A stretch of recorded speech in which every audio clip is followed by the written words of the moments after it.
You're a powerless dud. That means you're worthless.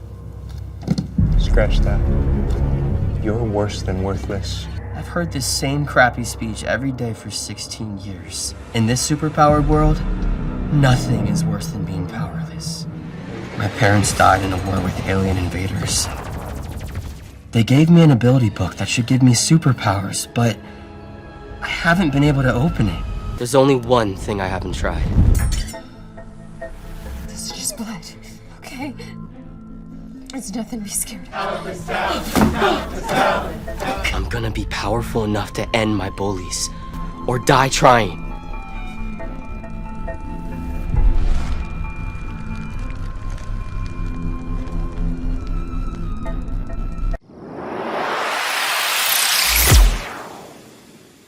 "Settle down, everyone. I can guarantee that no abilities were used," Leo said.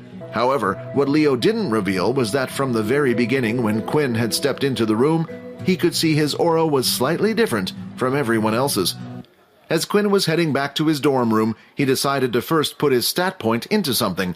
HP 20 of 20, Strength 6, Agility 6, Stamina 6. All stats are currently halved due to being hit by the direct sunlight. Quinn decided to stick with his plan and add the stat point to Agility. As long as he could hit his opponents without being hit back, he couldn't see himself losing, and worst case, if he couldn't hurt his opponent, he could always run away. Agility 13. The next thing Quinn wanted to check out was the new skill he had obtained from leveling up. Skill Blood Bank Level 1. The skill Blood Bank will allow you to store up to 100 liters of blood in your reserve. The blood bank will automatically be used to heal the user if HP drops below 5. Quinn looked at the skill in disbelief. It seemed like the skill was too good to be true.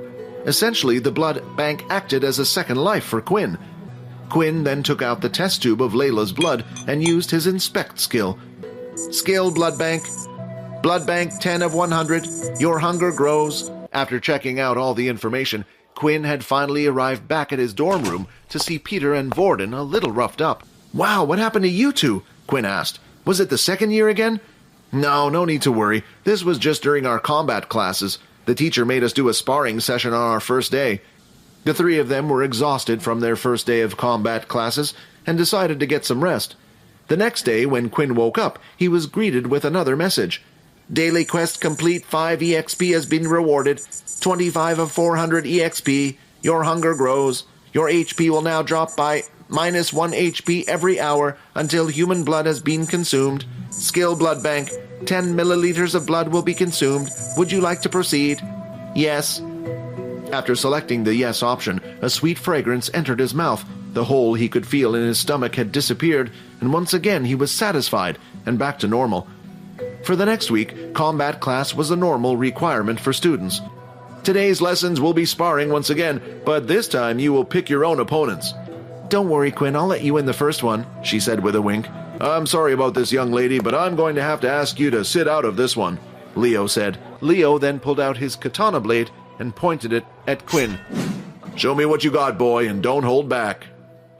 "Look at him, he cheats in my match and now he's getting special treatment," Brandon complained. Before the sparring match started, Quinn decided to use his Inspect skill, but for the first time ever, not a single bit of information had come up. "A strong opponent has appeared. Defeat the opponent for an instant level-up reward." "What's wrong?" Leo asked. "Oh, nothing, sorry," Quinn said as he got into a fighting stance. "All right, students, the minute starts now!" Leo shouted. "I can't believe I'm actually having fun against a student," Leo said, laughing. "Now try this," Leo shouted. The attack from Leo's katana blade came from underneath. Before Quinn knew it, the blade was right underneath his chin. Beep, beep, beep. "Oh, looks like our time is up," Leo said. "About level 14 or 13 maybe. That's pretty good for a first-year student." Quinn was in admiration for the weapons teacher. "Please, would you be able to teach me how to fight?" Quinn asked as he bowed down.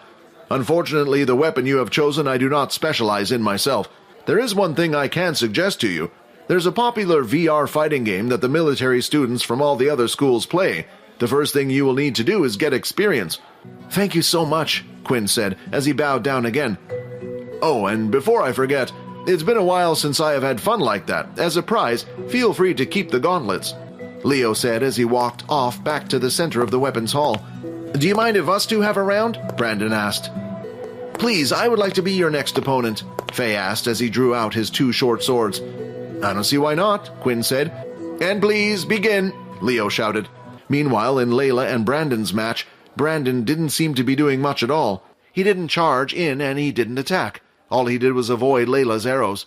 It was as if his mind was focused on something else. Brandon then lifted his hand and at the right time cast his wind blast right behind at Quinn's back. Quinn saw Faye's blades and was ready to block, but that's when he felt a strong force push him from behind. It knocked him off balance, and at the same time, Faye's blades went right into Quinn's stomach. 10 of 20 HP. You... Quinn groaned. So you want to play games then? Quinn said. Then let's play some games. Enough! Stop now! Leo said as he pointed his blade towards Quinn. 2 wrongs do not make a right. Take him to the doctor's office and make sure he gets treated, Leo said. After checking the men had disappeared, Quinn had decided to head to the bathroom rather than to the doctor's office. Was because he could already feel his body was healing up. 12 of 20 HP. Your hunger grows. Your hunger grows. 15 of 20 HP. You will no longer heal. Your HP will continue to decrease by -1 HP until human blood has been consumed. While Quinn was busy getting changed, he heard the sound of 2 students talking as they walked down the corridor. Why did I get kicked out as well? You were the only one who used an ability, Faye complained. Hey, you were fine with the plan when I told you about it earlier. Why are you getting so annoyed about it now? Brandon said. You were the one who dragged me into it all because you lost to a level 1. Embarrassing, Faye chuckled. Do I need to remind you that I'm a higher level than you, Faye, or do we have to fight so you can learn your place? That's when Faye decided to walk off in the opposite direction, away from the dorm rooms. A rush of students was now heading back to their dorm rooms, and that included Peter and Vorden. What the... Is that Quinn's clothes? Peter said as he lifted them off the ground. They're covered in blood. Did he get hurt during training? What happened to him? Vorden thought. Did the second years target him too, or did something happen in training? I told you we should have kept an eye on him. We should have those second years when we had the chance. Oh, is Quinn here? Layla said, but in the next second, Vorden grabbed Layla by the hand, dragging her in, and slammed the door behind her. Vorden then immediately pushed Layla up by the door and pressed his forearm against her neck. Tell me what happened to Quinn now. What the hell's wrong with you? Layla managed to groan out. Hey, Vorden, I think you're hurting her, Peter said quietly.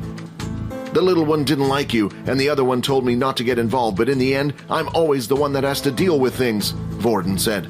Hey, seriously, Vorden, you're going too far, Peter shouted. Shut up, Vorden shouted as he turned to look at Peter. My name is not Vorden either. That's when Layla saw her opportunity. The grip around her neck loosened a little as Vorden was distracted. She reached down into her quiver that was attached to her waist and pulled out one of her arrows, then proceeded to stab the arrow into the top part of Vorden's thigh. Ah! Vorden cried as he flinched and let go of Layla. Don't you dare move, you psycho, said Layla. I swear if you do, I will not hesitate to shove this arrow right in your head. I don't even know why Quinn asked me to look out for you. If you ask me, he's better off without someone like you. Wait, Quinn really said that? Vorden said in a gentle tone. Look, I'm sorry about what just happened, but I just want to know what happened to Quinn. As Vorden said these words, his eyebrows were slightly twitching. His personality had taken a complete 180 turn, and Layla didn't know what to make of it. It was just an accident at the combat classes today, said Layla. Hey, are you all right, man? You kind of acting a little strange there, Peter asked. Yeah, I'm fine, Vorden said. Well, I don't like her. I agree. We should get rid of her. Vorden, are you okay? Peter asked again. You've been standing there looking at the floor for a while now. Quinn glances around the rooftop feeling happy for his luck. Faye was the only person he could see up there. Lady Luck is on my side today. Ready and go! Quinn then pushed open the door and ran over to where Faye was in an instant. What the... Faye was too slow to react, and all he could do was lift his hand, but the blow was extremely powerful. When the red lines touched his skin, it immediately caused blood to be drawn. Faye didn't even have the chance to use his ability to fight back. It was over in an instant. Blood started to drip from his arms and began to create a small puddle of blood, and before Quinn realized it, his teeth had grown into fangs. He slowly walked over to Faye and could feel his heart beating faster. The sweet fragrances were getting stronger, But Quinn didn't care about the blood that was on the floor. He was more interested in the single vein that he could see pulsating through Faye's neck. Quinn then lifted Faye slightly off the ground and, without even thinking about it, sunk his fangs into Faye's neck. 11 of 20 HP, 20 of 20 HP, blood bank has been filled 100 milliliters. A positive blood type has been consumed. +1 strength stat, 50 EXP has been awarded. As Quinn was enjoying the last few drops of blood when the sudden sound of the roof door being opened was heard. "You monster, get off of him!" Loop shouted. Inside one of the dorm rooms, Peter was waiting inside patiently for either Vorden or Quinn to come back. Usually, he would have gone off with Vorden, but the way Vorden had acted earlier had given him second thoughts. The fact that Vorden said that Vorden wasn't his name. Peter wasn't exactly sure what he had meant by that. While Peter was busy worrying about the others, there was a sudden knock at the door. When he opened the door, though, Peter immediately tried closing it, but a hand had come out and held the door open. "Looks like he's not here," Momo said, looking around the room. Peter didn't have a good feeling about this. He remembered the last time they had met and how he had given Vorden a warning. "Well, since you're the only one here, why don't you come with us?" Momo said. "We have some plans, and we think you might be the perfect person to help us." Peter felt like he had no choice but to listen. Momo was a level 6 user.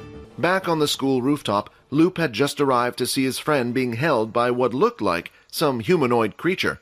It was dark, so it was hard to see clearly, but as the creature held Faye in his arms and was biting into his neck, he could see glowing red eyes. An object started to grow out of Loop's body. It was a long, thin, white piece of bone that was the same size as a small sword. He pulled it out and threw it straight at Quinn. The flying sword bone flew straight at Quinn, but he knocked it away with his hand.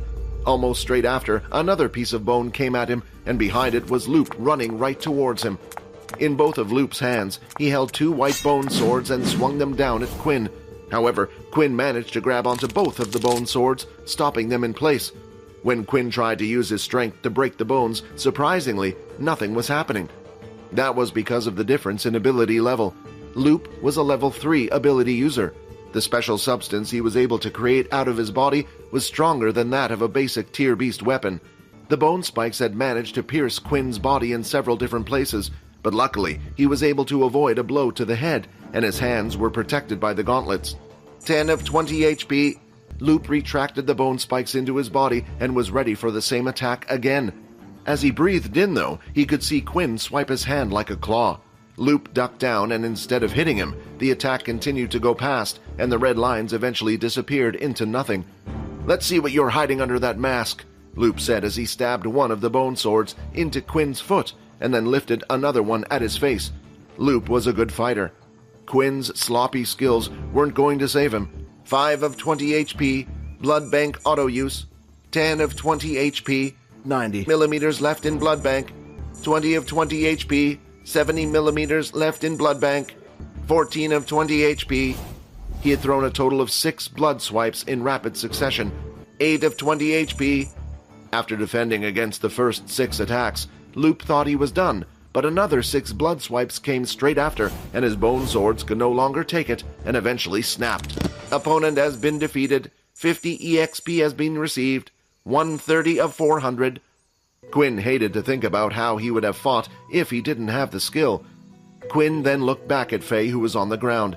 It seemed like after being bitten by him, his targets would stay asleep for some time, which was a good thing, but now it was time for him to feast on a new person. Quinn walked over to Loop's body and cast his inspect skill. Loop savvy, ability bone manipulation, HP 1 of 25, blood type O negative. Although Loop was bleeding and Quinn was able to just drink from the open wound, this would only give him the extra stat point. Quinn lifted Loop's body from the ground. Only a few inches were separating their faces. "I don't know whether it's a good thing or a bad thing that I'm finding it easier every time I do this." 20 of 20 HP restored. O blood type has been consumed. 1 free stat point has been added. Blood bank has been filled. Strength 13, 3. Stamina 12. Agility 13. Agility 14. In the end, Quinn decided to stick to his original plan and add his stat points into agility. Although Quinn wore his mask, there was still the chance of someone figuring out it was him.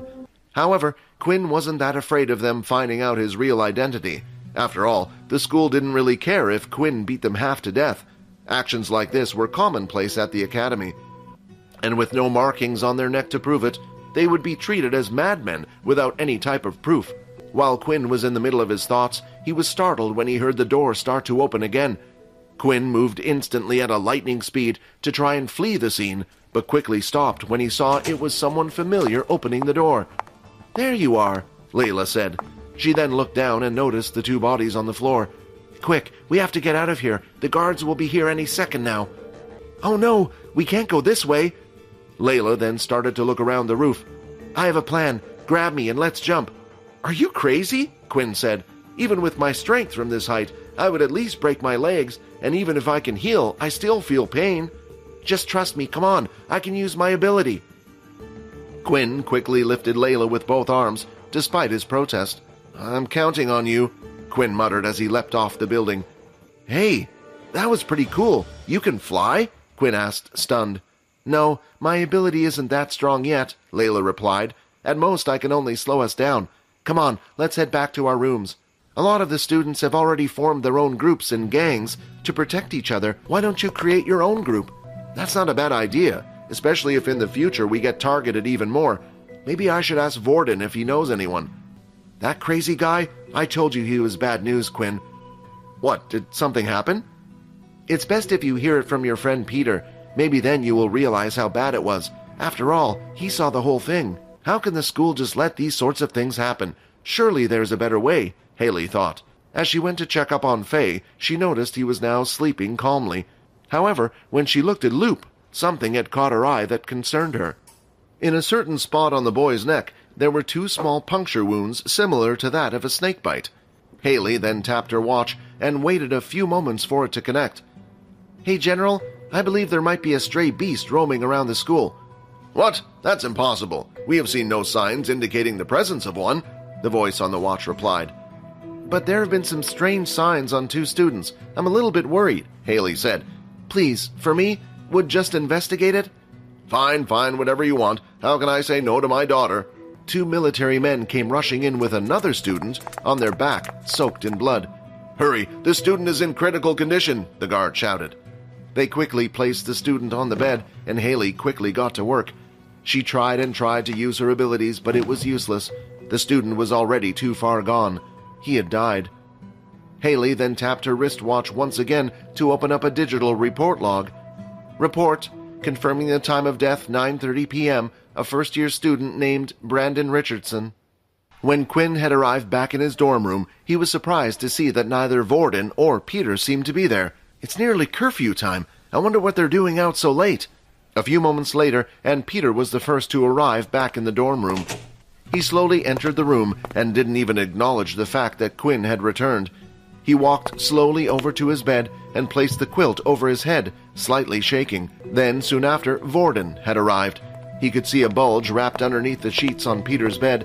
Then Vorden noticed that Quinn was sleeping. As Vorden looked at Quinn's peaceful face, he smiled. "Looks like you were fine," Vorden whispered to himself. "I'm sorry." Each one of them was dealing with their own problems, yet not one of them knew of the others. As Quinn woke up, he was greeted with his usual morning message. "Daily quest complete. Avoid direct sunlight for 8 hours. 135 of 400 EXP. "Hey, did you get a good sleep?" Vorden asked. "When I came in yesterday, you were completely knocked out." "Yeah, I was pretty worn out yesterday after combat classes." "I heard you got in an accident. Is everything okay?" Vorden asked. "As you can see, I've made a complete recovery. You don't need to worry about me." "Hey, seriously though, Quinn, if you're getting bullied or hurt, just tell me." "Is everything okay, Peter?" Quinn asked. "Huh? Yeah, I'm fine," Peter replied as he got dressed into a new uniform, a little bit spaced out. The three of them then started to head to the canteen, and as they were walking through the hallways, Quinn had spotted someone who he didn't want to see first thing in the morning. It was Loop. When the two walked by each other, Loop stopped and called out to Quinn. "Hey, is it okay to talk to you in private?" Loop asked. Quinn had put this into his calculations that they might group up to attack him, but he didn't think something would happen so soon. However, when he looked around, there was no sight of Brandon or even Faye nearby. "Hey, is everything okay?" Vorden said in a stern voice, not breaking eye contact with Loop. Yeah, it's fine, Vorden. You two go ahead. I'll catch up with you in a bit. I'm sorry about yesterday, Loop said as he bowed. I promise I won't tell anyone about your secret. Please, whatever you do, just let me live. Thanks for keeping my secret. Besides, I don't really have a grudge against you. Although your friends were the one to act on me, you didn't do anything. You were just trying to help your friends, Quinn said. Thank you for sparing me, Loop said. I promise if you need anything, I will help you. I just don't want what happened to Brandon happening to me. Brandon? Quinn said, confused. What happened to Brandon? The news of Brandon's death shocks Quinn. Is he genuinely unaware of Brandon's fate, or is he hiding something from Loop?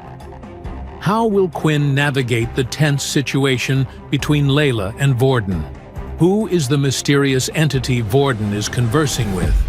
Look, I promise I'll keep your secret. I know you attacked Faye because of what happened at the weapons hall. It had to be you. So you decided to go after Brandon next after taking down me. Look, I just want to continue living in school as normal. I just don't want to get involved, and I'll stay out of your way. If the other students were to learn about the attacks on Faye and Brandon, they would naturally assume it might have been Quinn wanting payback. However, the one thing that would make them doubt that was the fact that he was only a level 1 student. Right now, only Loop knew his secret, so it was no wonder Loop was afraid of him. With all this information, for now, Quinn felt it was best to play along. You don't have to worry, said Quinn. As long as you stay out of my way, I will stay out of yours. Thank you, Loop said as he bowed down and left the room. After Loop had left, there was a thought lingering on Quinn's mind. Just who did kill Brandon? Was there anyone in the school who had a grudge against him? It was hard for Quinn to come up with a suspect. All he knew about Brandon was what had happened at the combat classes. If a petty person like him was able to plan an attack like that, then perhaps he had made many enemies already. After finishing his talk, Quinn headed to the canteen to catch up with his other 2 roommates. But when he entered the canteen, instead of seeing Vorden and Peter sitting together like usual, Vorden was sitting on his own, and there was no sign of Peter. Hey, so where's Peter? Didn't you two come here together? You're looking in the wrong places, Vorden said as he pointed in a different section of the canteen. But the direction Vorden had pointed in was the higher level tables, the level 4 and 5 tables, and sitting next to them was Peter. What is he doing over there? Are they targeting him? Quinn asked. Who knows? When Peter entered the canteen, he looked at me and said, I'm going to hang out with some new friends I made the other day. Well, maybe we should just keep an eye on them for now. It doesn't look like he's in trouble, and we can always ask him about it later. I hope you two don't mind, but I've come to join you, Layla said as she sat down. As soon as Layla sat at her seat, she couldn't stop staring at Vorden, and the same was true for him. In the middle of the two was Quinn. He could feel the heat and tension in the air with both of them, and he didn't have a clue what happened. So I see that hole in your leg healed up nicely, Layla said. What are you talking about? Sorry, my name's Vorden. I don't believe we have met, Vorden said, pulling out his hand for a shake. You are crazy if you think I'm just going to shake your hand, and that you're just going to pretend nothing happened, are you? Layla then turned to Quinn. Quinn, can you not see this guy is crazy yet? Don't call me crazy, Vorden said slowly, saying each word. Hey, I think you both need to calm down, said Quinn. This crazy boy attacked me when I went to your room last night. Look, Layla said, as she pulled down her uniform slightly to reveal the red marks on her neck. I kept telling you, Quinn, he's dangerous. Leave him. I said, don't call me crazy. And again, just like last time, Vorden slowly said each word, one by one. Judging by the tone of Vorden's voice, it felt like he was going to snap at any second, and Layla was prepared for it. She kept her senses on high alert, ready to use her ability any second now. Even Quinn was unsure about what Vorden was about to do. Vorden, is what Layla said true? Did you attack her? Quinn asked in a soft voice, hoping to defuse the situation. I'm sorry about attacking you. When I saw Quinn's blood, I thought that maybe the attacker had come back to get revenge. I thought you might have come in to attack me and Peter as well, Vorden explained. How can we even believe you? Layla said, still annoyed by the whole thing. It was clear to her that Vorden was unstable. However, even Quinn felt like Vorden was acting strange. It seemed like Vorden was always trying to hide something. When Vorden was asked about what happened between him and the second years, and even now with what had happened between him and Layla, I'll just leave you be for now, Vorden said. I'm sorry about what happened. He then got out from his seat and left the two of them alone. for some reason, Quinn was unafraid of Vorden like the others. All the acts of aggression that Quinn felt, it never felt like it was aimed towards him. In the hallway, while Vorden was heading to his elemental combat class, he decided to quickly step into an empty classroom on the way. "Why did you get in my way? We could have taught that girl a lesson." "What did I tell you? It's because of you we're in this mess in the first place. You attacked her. It's our fault to begin with."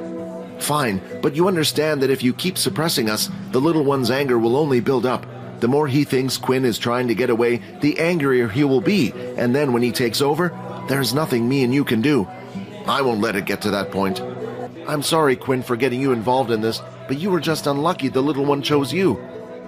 With breakfast over and done with, it was time for Layla and Quinn to head to their beast weapons class. "Now, for today's lesson, it will be individual practice. You have fought for the last couple of days with your weapon. Now you must learn how to get the hang of it." With that, everyone went into a separate space with their weapon. "I wish there was someone who could teach me how to use these things," Quinn said as he sighed. "Request of combat lesson activated. A suitable weapon is currently in use. Hand-to-hand combat level 1 will now be shown." Just then, as Quinn said those words, he seemed to have activated something within the system. In front of his eyes, a video started to play. In the video stood a single, tall, long-haired blonde man in a large empty room. On his both of hands, he wore 2 gauntlets similar to Quinn's, but looked a lot more powerful, and his beauty was unmatched. "Hello and welcome to hand-to-hand combat classes for beginners," the blonde man said in a cheery voice. "I don't know how much time has passed, but if you have come across this video, that means you're one of us, and I hope that this information that is being provided isn't useless in your day and age." The appearance of the man and the man's words made Quinn think about who exactly the man was in the video, and he had good reason to believe that he was a vampire. The video continued to play, and the tall blonde man started to speak again. "To whomever this video happens to be shown to, I will now demonstrate a set of skills that you should be able to perform at your level. Our kind and/or abilities work best when we use a weapon that covers our hands. The first move is a defensive move. I call it Flash Step. To perform this, if the system has been set up correctly, you will need at least 15 points of agility. The next skill I will show you is the Hammer Strike." All of this was done in one smooth motion. Just from watching the video, Quinn could see that the air had slightly moved. "Cool, right?" the man said, smiling. "For this skill, you will need at least 15 strength as well. That is all for today. When you are ready, the next set of hand-to-hand combat classes will be unlocked for you." Quinn couldn't help but think who this guy was. The way he spoke clearly meant he knew about the system. Did that mean he was the creator of the book Quinn's parents had left him? But it was hard for Quinn to remember meeting anyone like the man in the video. He didn't even know what his parents' faces looked like that well. Whatever it was, he was happy that the system was starting to help him out more. "Quinn, I'm afraid I have some bad news," Leo said. "I'm afraid you will have to follow these men. They have a few questions they would like to ask you. Don't worry, I will be coming too." A few moments later, and the two of them were teleported into a small square room. There were no windows and a few lights above them. The hooded female sat on one side and an empty chair on the other. Standing behind the female was a man who had the rank of general on his clothing. "Please sit," the general said. "Don't look so worried, boy. As long as you have done nothing wrong, you have nothing to worry about." "Now, before we begin, I would like to inform you of a few things," the sergeant said. "A student by the name of Brandon Richardson has passed away recently. Now, your teacher here has informed me that he and another student named Fei Lan had attacked you during combat classes yesterday. Now, not only has one of the students passed away, but Fei was also admitted to the hospital late last night. We currently have no leads to what happened to Brandon, so that eventually led us to you. Although it's hard to believe someone with no ability like you could do something like this, there is always a way. The woman sitting opposite you here has the ability to detect whether someone is telling the truth or not. Now, please proceed with her demands." "It's okay," the lady said. "I just need you to place your hand over mine." As Quinn placed his hand over hers, he suddenly felt a calming feeling enter his body. "An ability has been detected. Unable to block the user's ability." "Now tell me, did you kill Brandon Richardson last night?" she asked. The calming feeling allowed Quinn to answer naturally. He felt like he was suddenly floating on top of clouds. "No, I did not." "He's telling the truth." "It looks like we no longer have any leads. "It's a shame, but an accident like this happens from time to time. It is expected," the sergeant said. "I'm sorry for wasting your time. Feel free to head back to class." With the questioning over, the two guards grabbed Leo and Quinn by the arm once again, and a few moments later were teleported back to the weapons hall. "Boy, your heartbeat was starting to give me doubts that you were hiding something," said Leo. "But I'm glad you were not the culprit. Otherwise, I would have lost a promising student." With that said, Leo started to walk around the room and give advice out to the other students. That's when Layla had come over to where Quinn was. Quinn explained to Layla what had happened after the integration. "Hey, Quinn, you might not like what I'm about to say, but do you think maybe Vorden did it?" "What makes you say that? Did something happen between Vorden and Brandon?" "No, I mean, is it not strange that Vorden approached you in the first place? He's a level 5 user, while you're just a level 1. And when he attacked me the other day, he kept shouting about you. And trust me, the guy seems crazy enough to do something like that." Although Quinn was trying his best to learn the hammer strike move, he couldn't concentrate. He kept thinking about the words that Layla had said. Right now, there were no suspects to Brandon's death, and Vorden had acted oddly at times. And the last thing was the fact that Vorden wasn't in his room when Quinn arrived back last night. Just what was he doing so late? As they walked out of the weapons hall and out onto the ground floor, them and several other first-year students had been stopped. The people stopping them were second-year students, and they had asked all the first-year students to gather at the assembly hall. "Welcome, every single one of you," Momo said. "Today we have a special event, a special message to all you first-years. You see, there has been someone going around trying to go against us, thinking he can break the previous system that has been around for years in this school. I am here to tell you that this is what happens to those who do not obey." "Vorden?" At that moment, Momo pulled a piece of string, pulling back the curtains, revealing what was behind them. As the curtains were drawn, a badly beaten-up Vorden was on display, tied to a large wooden plank. Both of his hands were slotted into holes, while his body was made to stand, and it looked like his legs were wired down by some type of ability. Just then, several of the second-year students pulled out carts that seemed to be filled with large black circular stones. Momo picked up one of the round balls and held it in his hand. "This here's a metal ball that has been embedded with the power of a beast crystal," said Momo. "When the Earth had found a way to mix the beast crystal with our own weapons, it was a turning point in the war.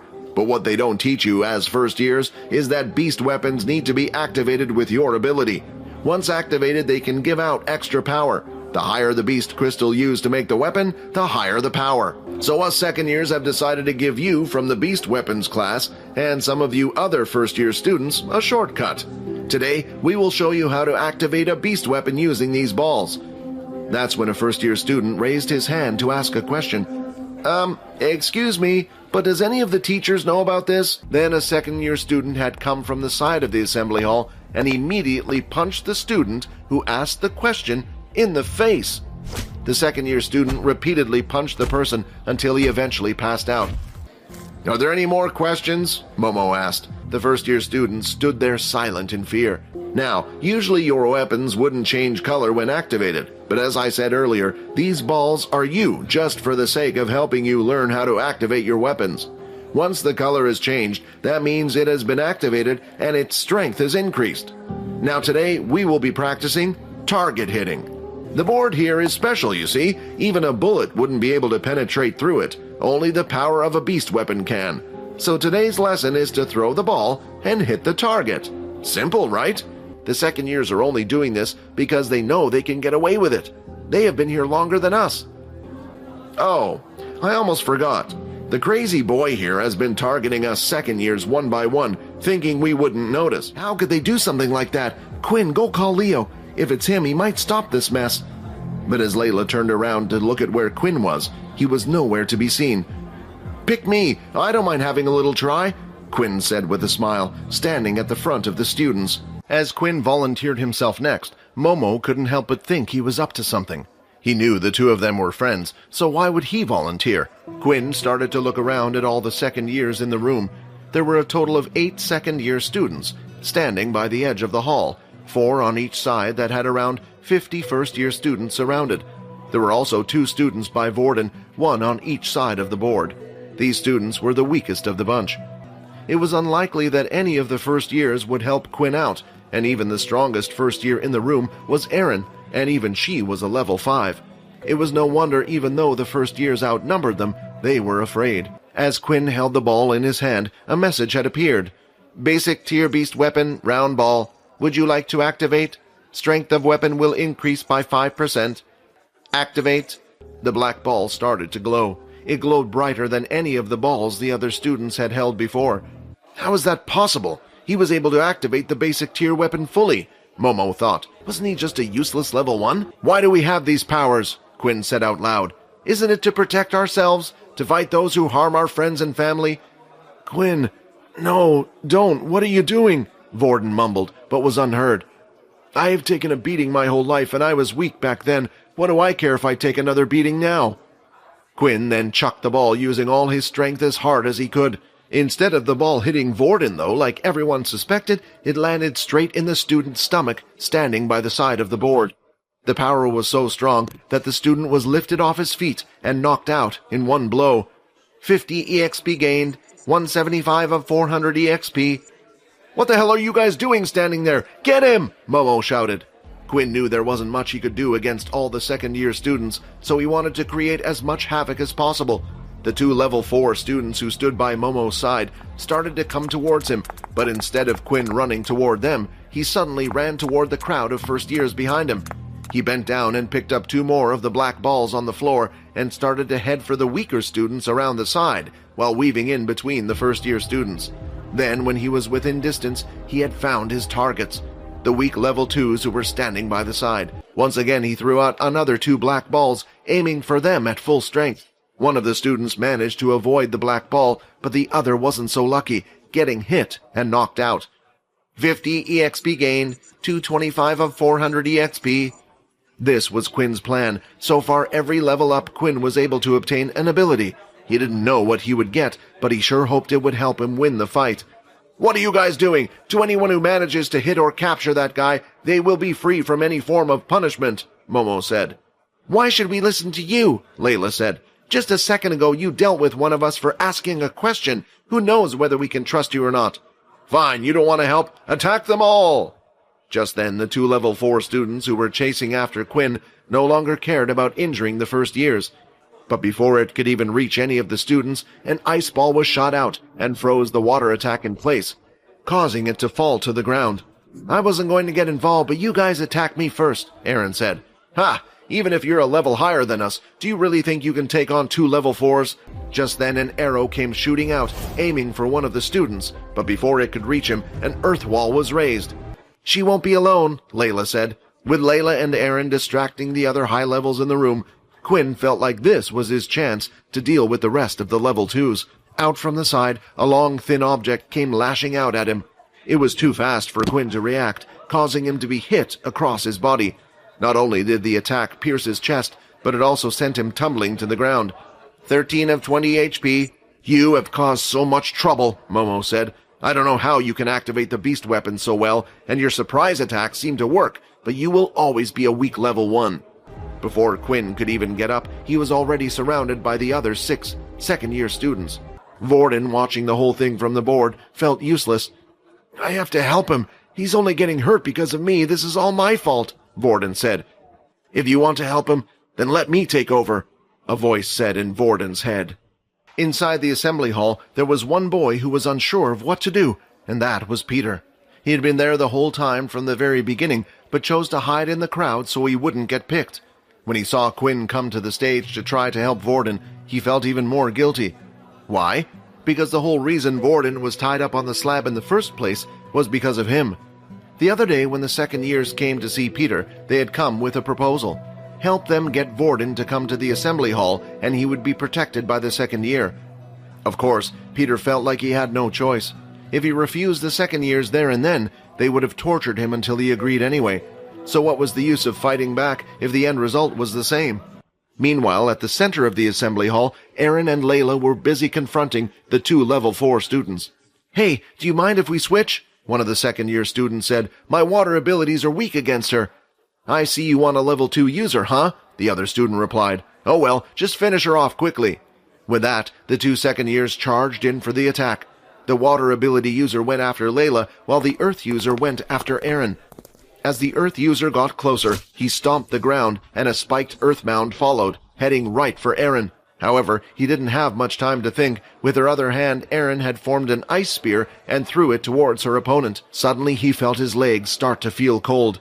When he looked down, he noticed they were starting to freeze. For a second-year level 4 Earth user, you are incredibly weak. Before the boy could react, Erin had whacked him in the back of the head with the hilt of her sword. How did she win so easily? The first-year students watching said. Although Erin had finished her match quickly, the same couldn't be said for Layla. The second-year student threw out his fist, and a ball of water came out towards her. It hit her dead in the stomach and sent her flying back towards the front of the hall near Vorden. "Hey you, free me, I can deal with him." "What?" Layla said as she looked up, noticing that it was Vorden who was speaking to her. "Come on, hurry, we don't have much time. Touch my leg." She still had an odd feeling in her gut, telling her Vorden was a bad person, but right now it was the only person she could rely on. She crawled over to Vorden's side and touched his leg as he had asked. Then the shackles tied around Vorden's arms and legs started shaking. Vorden was using Layla's telekinesis ability, but it was weak. It wasn't strong enough to break from the shackles. Layla then lifted her hand, and with the two of them working together, the shackles were finally removed, and Vorden was free. "Finally I get to come out. It's been a long time." As the water user continued to run forward now that Vorden was free, he was more cautious. The last time they had fought with him in the assembly hall, they remembered Vorden having earth powers. At the time, the last person he had touched was Peter. Vorden then started to laugh hysterically and charged towards the water user. It was an unexpected move. The water user panicked and threw out 2 lines of water blades. These were just as sharp as an attack from a regular blade, but could be thrown out. As the blades came towards him, at the last second Vorden managed to twist his body in an odd way, avoiding both of the blades. He then lifted one of the black balls from the ground, using his telekinesis, and threw it out. However, the attack was easy for the water user to block, forming a water wall stopping the ball, but then, crack! Something was felt on the back of his leg, and at the same time a crunching sound was heard. The boy immediately fell to one knee. As he looked at Vorden in front of him, he could only see Vorden with his hands held out. Then another striking pain was felt through his body, this time on his other ankle. Without realizing it, Vorden had attacked him from behind, pulling the other black balls towards him. The water user was too focused on the attack in front. He never thought about an attack from behind. Also, it had come as a surprise to him that Vorden was not an Earth user as he thought. The second-year students had Quinn completely surrounded. As he took a step forward to try to break out of the encirclement, a wind strike came towards him. He quickly went behind the student, grabbing his arm, and at the same time kept one of his claws towards the student's neck, using him as a meat shield. "Me and you both know you're not going to hurt him, Quinn," Momo said. "If you attack too deep and kill him, you'll be in trouble. Attack too shallow, and we will pounce on you and make you wish you were dead." Quinn hated to admit it, but Momo was right. The attacks came out fast and furious from the others. Quinn was able to block most of them. Now his back was up against the wall. The situation he was in was similar to the agility test, where holographic spikes came at him. However, these attacks were more powerful and were greater in number. Eventually, Quinn let a strike get in. Suddenly, the attacks had stopped, and Momo had stood forward with his whip in his hand. Seeing the whip, Quinn remembered that a single attack last time had brought his HP down by 7 points. If he was to receive another attack from it right now, he would be brought down to below 0. The problem was, Quinn had already displayed abnormal strength. If he then displayed abnormal healing, things wouldn't add up. A student couldn't have 2 abilities apart from rare cases, which meant it would only lead to Quinn being asked more questions. Just as Quinn was deciding what to do, Momo sensed something and moved his head at the last second. As he did, a black ball came flying through the air and went past his head. Then the black ball stopped mid-air and suddenly started moving back towards Momo. Momo lashed his whip at the ball, slicing it in half. As he turned around, he saw Vorden standing there. When he looked to see what had happened to the rest of the second years, he could see a few had already been taken down, and those who hadn't been were busy engaging in combat with Layla and Erin. "So you got free, huh?" Momo said. "Do you not remember what happened to you the last time the two of us fought?" Momo taunted. "Last time you fought against that weakling, this time you're fighting me," Rayton said. "I'm not as nice as Vorden." Rayton lifted both hands, and with it, 2 more black balls off the ground lifted up. Vorden swung his hands in the air, and the black balls followed the same path. "Looks like you don't remember what happened last time." Momo clenched his fist tightly, destroying the black ball held in his hands. He then swung his whip, destroying the other without even looking where it was. Quinn wanted to help. While Momo's back was turned, he tried to go in for a strike, but before he even took a step, the whip came flying out and landed just in front of him. "Don't even think about it," Momo said. Before Quinn had taken a single step, Momo had already acted. It can't be, Quinn thought. He either had some type of mind-reading ability or future-seeing ability. Quinn's guess about Momo was nearly spot on. Momo could see 2 seconds ahead into the future, although it wasn't as clear as others might think. His ability was activated through his eyes. Quinn wasn't the only one who had figured out Momo's ability. Rayton had as well. "Who cares if you know what I'm going to do?" Rayton shouted. "All I need to do is do something you can't block." Rayton then started running towards him. Momo could see the black balls coming at him, and he knew he could do nothing but take a hit. He opted to avoid the water strikes, the more powerful of the attacks, and moved so the balls would hit his back. After being hit with the black balls, Momo moved away from Vorden, creating distance between the two. "I have to admit, I didn't expect you to be able to use 2 abilities. You didn't do something like this last time, but you weren't the only one holding back last time." While in his right hand he held a whip, something started to form in his left hand. At first, it looked just like a bunch of light particles forming something, but then eventually another whip appeared. Only this felt and looked different, as if it was alive almost. Just from holding it alone, the whip would continuously move like a snake. "Let me show you the difference between the second years and first years," Momo said. Even though Erin was currently busy fighting the other second-year students, she couldn't help but sense the power in the room. "So he has one after all, huh? A soul weapon." While the distance between Momo and the others were far away, Layla had managed to make a break and get away from the other second-year students. She quickly went to Quinn's side and could see he was badly injured. "Do you need some blood?" Layla whispered. "No, I'm fine. I'm not in any danger. Don't worry about that. I just don't want to reveal anything in front of all these people." "I understand," Layla said as she then looked at Vorden. "Your friend. I hate to admit it, but he's strong." "Yeah." After looking at Vorden now and seeing how he fought so skillfully, as if he had done it 100 times before, and he was even using 2 abilities effortlessly, Quinn quickly realized there wasn't much he knew about Vorden, and that he probably had his very own secrets that he was hiding from everyone, similar to himself. "Damn you!" Rayton shouted. "If only this body wasn't so hurt from before. Now you have gone and done it. You think a soul weapon is strong enough to defeat us? Well, think again. Little one, it's your turn. It's time to give this man hell." Just then, though, the doors to the assembly hall were swung wide open, and in came a tall, silver-haired female, and standing behind her was Peter. "I command everyone to halt this instant," she said. "If anyone does not obey this command, prepare to be punished." The female's name was Faye Dallum. She was a sergeant at the academy and was mostly in charge of squad training.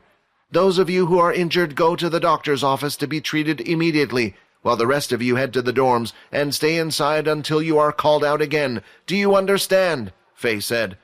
After successfully attaching Vorden's arm back to his body, Haley, the school doctor, had gone up to check on Quinn. "What is this? For this much blood, the wound should be a lot bigger." Quinn started to laugh nervously. "Yeah, my friend has a healing ability and managed to heal me a bit before I got here. Well, if you get the chance, send them down here. Their ability is quite good, and it looks like they have done a splendid job. I could do it with help, and I would love to have a student of my own." "Sure," Quinn replied. Meanwhile, inside one of the integration rooms, a large muscular man with forearms the size of thighs was sitting opposite the second-year student, Momo. His name was Duke King, and he was head of the second-year students. "Of all the people it had to be Faye to stop us," Momo complained. "I did as you asked, and now I might pay for it." "Will you relax? Nothing will come of this, I promise you that. You're only students, and these types of things happen, and I'll vouch for you." "Really? So this won't all fall back on me, then?" Momo asked. "Of course, as long as no one finds out about our little secret." The next day had arrived, and it was a weekend for the students. Just like any other school, students did not have to attend classes and were free to do as they wished around the city. However, for the leaders at the school, their day was not as relaxing as the students', for a meeting had been called. Faye was the first to stand and speak. We are here today to conduct the meeting on what to do with the second-year students who were involved in the case involving primarily the first-year student known as Vorden Blade and the students who are part of Dell's class and Leo's Beast Weapons class. I would like to ask your opinion on how these students should be punished. Punished? Duke said. I see no reason for these students to be punished. If you look at the report, it seems like Vorden was the first to attack the others. They were simply retaliating. These types of things happen all the time. I urge the rest of the sergeant to take extra precaution, said Faye. It was only recently that we had the death of a student in our school. Unlike Brandon, Vorden is an original. If his family was to get involved in it, would not be good for the academy.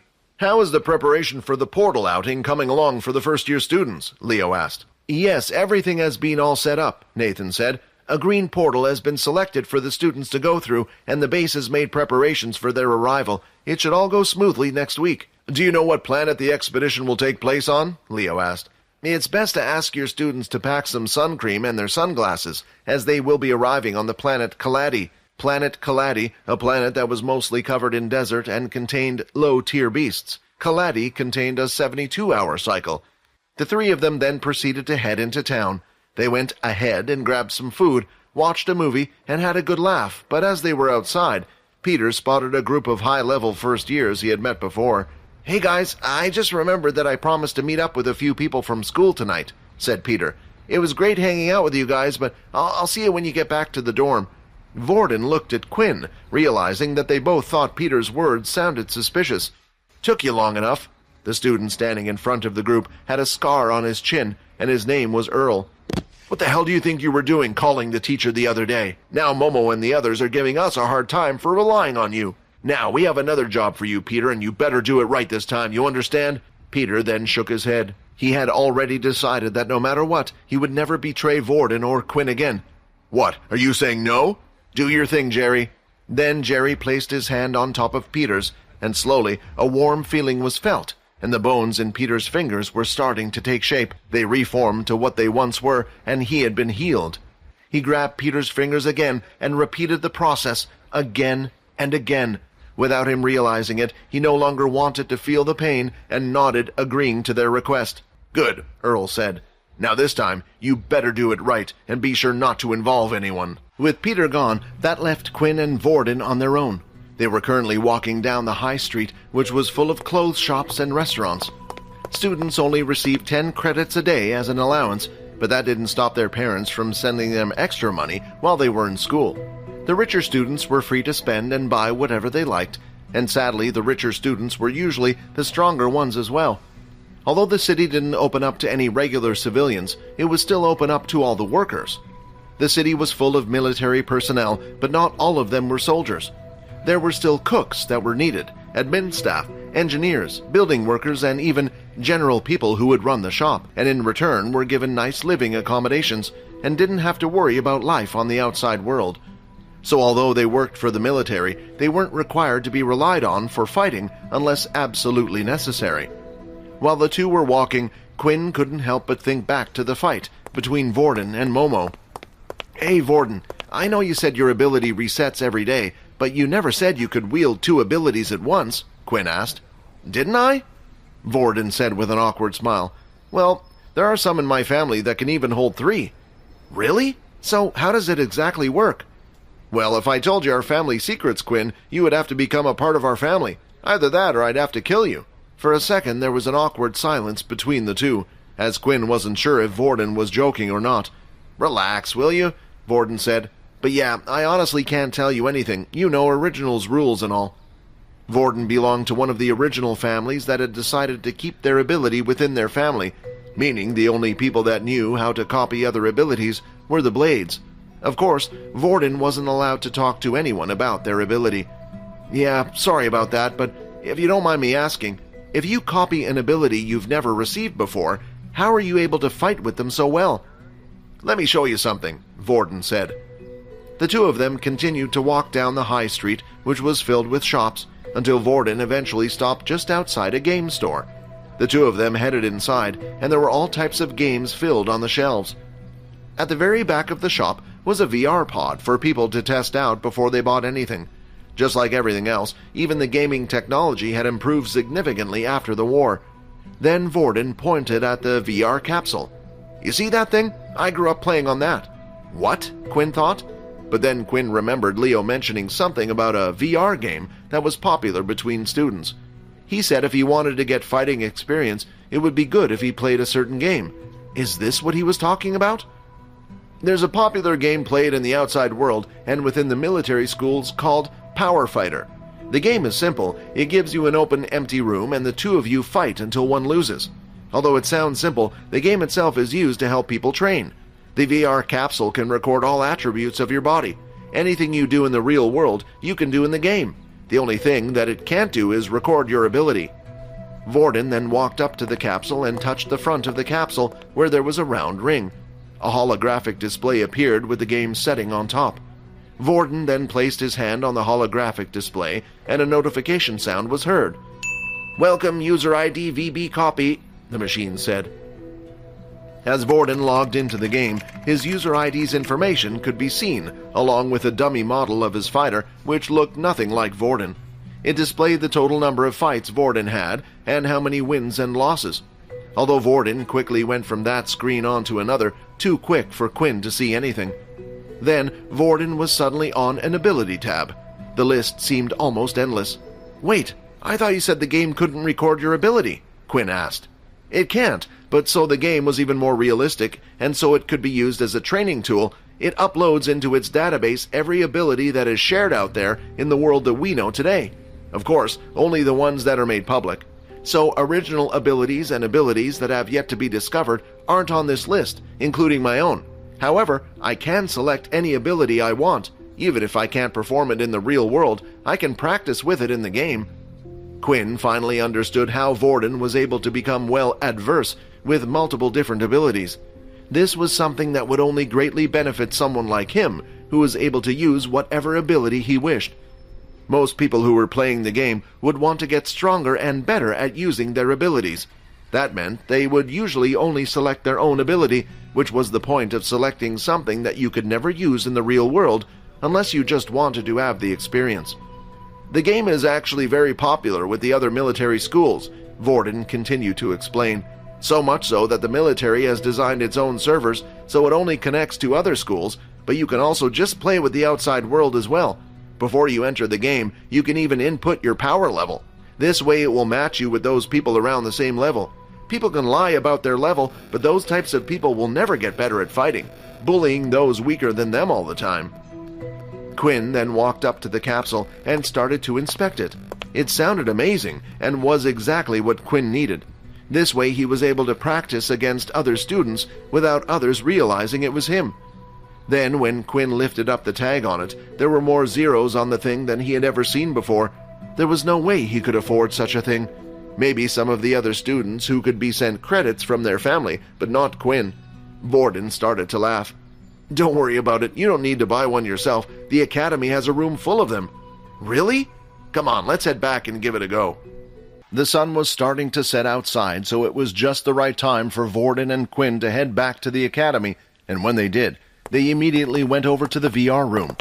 Just like the capsule in the shop, it was a room filled with rows and rows containing capsules, and off to the side was a small shop and counter where students were able to buy snacks and refreshments. The room was currently packed with students, just as Vorden and Leo had said. The game was incredibly popular. Looking at the excitement in the students' eyes and faces, Quinn started to feel upset. It felt like there was a world he never got to experience growing up just because he was poor. The two of them went up to the front counter that was stationed next to the small cafe. "Hi, we would like to rent out 2 capsules, please?" Vorden asked. "A single capsule will cost you 10 credits per hour," the female replied. Hearing that number made Quinn gulp. For some reason he had expected the capsules to be free, but of course they would have to pay to rent them. With Quinn's 10 credits he received a day, at most he could play the game for was an hour a day. He didn't need the money for anything else. After all, the school provided the accommodation and 3 meals a day for them. "All right, are you ready?" Vorden asked. "Huh? What did you pay?" "Yeah, don't worry about it. Come on, let's go." The woman behind the counter had handed Vorden 2 tags numbered 23 and 24. The two of them walked around the room until they had found 2 capsules next to each other. They both had large numbers displayed on the front of the capsule in big bold ink. "Here we are," Vorden said. With these capsules, they're only able to link to the military servers. You can find with others from the schools, but you won't be able to connect it to the normal servers. You will need to buy your own capsule for that. When you log into the game, you can play as a guest for now, and just search for the ID VB copy and join my room when you can. With that, the two of them slowly climbed into the VR capsule. When the machine sensed they were both comfortably inside, the capsule lid slowly started to close in on both of them. Then, before they realized it, their minds were completely transported to another space. Quinn was now in a large, empty white room. There were no walls in sight, and it looked like the room was endless. Suddenly, a screen appeared in front of him. "Welcome to Power Fighter. What would you like to do? Log in, register, play as guest." As Vorden had suggested for now, Quinn decided to play as a guest. Then he went on through the system and started to search for Vorden's gamer ID. Once he had selected to join the person's room, he patiently waited for Vorden to accept. "Room invite accepted. Transporting in 3, 2, 1. Then, in an instant, Quinn had been transported to another empty white space room. Only this time, Vorden was there as well, but Vorden didn't look like himself. He looked like a completely different person. Both his hands had been wrapped in bandages, and on his face, he wore a scarf. He looked like an ancient ninja. Vorden, is that you?" "Oh, sorry," Vorden said, and the next second he looked like the ordinary Vorden at school. "What was that?" Quinn asked. "That, the game allows you to customize your character, so you can make it look like whatever you want. The clothes I was wearing a type of skin, although they cost credits, so I wouldn't worry about that." The sound of the game was just getting even better for Quinn. Allowing the users to create a character to be used in the game meant that no one would know it was him unless they knew his username. "Do you want to watch me play a few games so you know how the game works?" Vorden asked. "Sure." Vorden then created a party where Quinn was able to spectate. Suddenly, in the white space, 4 stands appeared forming an arena-like shape, and Quinn was teleported to the seating area in one of the stands. The game tried its best even for spectators to make it feel like the real thing. Once Quinn was comfortably seated, Vorden went to search for a match. Vorden selected the power level of 2. This way, he would only be matched up with level 2s. There was also a quick match option where it would match you with anyone who had selected the same option regardless of power level. The ability he currently had his character set to was Earth. He chose this because Vorden himself had been trying to learn the Earth ability better, so that way when Peter got stronger with it, Vorden would be able to help him use it. When an opponent was found, he too was teleported into space where Vorden stood. The two of them started out on the opposite side of the room, then Quinn could see a big countdown appear over the arena. When the countdown reaches 0, the match immediately began. Vorden was going up against another Earth user. Earth users were the most common ability to be found. The match didn't last long though, as it was clear that Vorden had the greater experience when it came to fighting. The match had only lasted a total of 5 minutes, but while watching the game, Quinn started to figure out how it worked. Above each player's head was a health bar, but there was no way to show how much health each player had. Judging by what Vorden had said, this was most likely because everyone had a different set of health, depending on what the VR headset was able to read from the body. Quinn himself knew this because of his inspect skill. Every time he would look at the stats of a different person, some of them had different amounts, and that included him. The next thing he noticed was the fact that there wasn't actually any damage done to the player. When Vorden would strike or stab a person, the system would cause the player to react to these by startling the player, but it wouldn't permanently damage the person like it would have done in real life. Similar to a game, it would treat hits on vital parts as a critical hit, but the player could continue to fight like normal as long as their HP didn't hit 0. After that, Quinn continued to watch Vorden play a few more games, and before they knew it, their time was up. Although Quinn didn't have the time to play today, he couldn't wait to try out the machine tomorrow. What hidden power is Vorden keeping from Quinn? And why can't he reveal it? How will Quinn adapt to this virtual world? And what challenges await him? Find out in the next episode. Hi, Quinn here. Wondering what happens next? If you want to jump the queue and unleash all episodes, click on the link here and install the Pocket FM app.